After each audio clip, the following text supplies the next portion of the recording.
এদিকে ডিপো থেকে সরবরাহ বাড়ালেও তেলের জন্য আজও পাম্পগুলোতে যানবাহনের দীর্ঘ লাইন। বিস্তারিত জানাতে এই মুহূর্তে রাজধানীর পরিবাগে আছেন সহকর্মী ফরহাদুর রহমান। ফরহাদ, বিস্তারিত জানাবেন।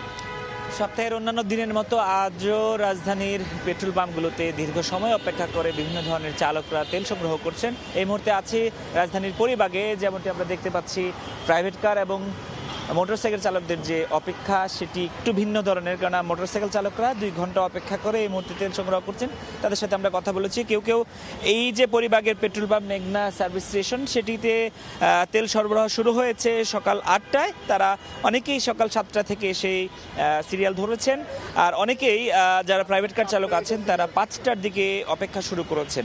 অর্থাৎ মোটা দাগে যদি বলা চলে, প্রাইভেট কার চালকরা 2 ঘন্টারও বেশি সময় অপেক্ষা করে তেল পাচ্ছেন, আর প্রাইভেট কার যে চালকরা তারা কিন্তু 4 থেকে 5 ঘন্টা অপেক্ষা করে তেল সংগ্রহ করছেন। এই পাম্পটিতে সহ রাজধানীর 7টি পাম্পে ফুয়েল পাস ছাড়া তেল সরবরাহ করার জন্য সরকারের যেই বিধিনিষেধ সেটি আমরা পালন করতে দেখছি পাম্প কর্তৃপক্ষকে। অর্থাৎ যে সকল চালকরা তেল নিতে আসছেন তারা ফুয়েল পাসে স্ক্যানিংয়ের মাধ্যমে নির্ধারিত পরিমাণ তেল নিতে পারছেন, অর্থাৎ মাসের যে কোটা সেটির একটা অংশ কিন্তু এই পেট্রোল পাম্প থেকে সংগ্রহ করতে পারছেন। আমরা এখানে যেটি দেখছি, মোটরসাইকেলে 10 লিটার তেল সরবরাহ করা হচ্ছে, আর প্রাইভেট কারের ক্ষেত্রে যেটি আমরা দেখছি যে 2000 টাকা এবং মাইক্রোবাসের ক্ষেত্রে 3000 টাকার তেল তারা সরবরাহ করছেন।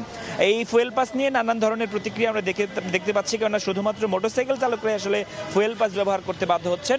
সেক্ষেত্রে মোটরসাইকেল চালকের অনেকেই বলছেন যে অনেকের অ্যাপস নাই, সে কারণে আমরা যেটি দেখতে পাচ্ছি তারা অনেকেই শেষ মুহূর্তে এসে, অর্থাৎ তেল যখন তাদের টাঙ্কিতে ঢুকবে সেই মুহূর্তে তারা ফুয়েল পাস সম্পর্কে জানতে পারেন, সে কারণে তারা কিছুটা ভোগান্তিতে পড়ছেন। তবে মোটা দাগে তারা বলছেন যে এই যে ফুয়েল পাস সিস্টেম সেটি সামগ্রিক শৃঙ্খলা ফিরিয়ে আনছে বলে তারা মনে করছেন। তো এই ছিল রাজধানী পরিবাগ থেকে জ্বালানি তেলের রাজধানীর আজকের সবশেষ খবর।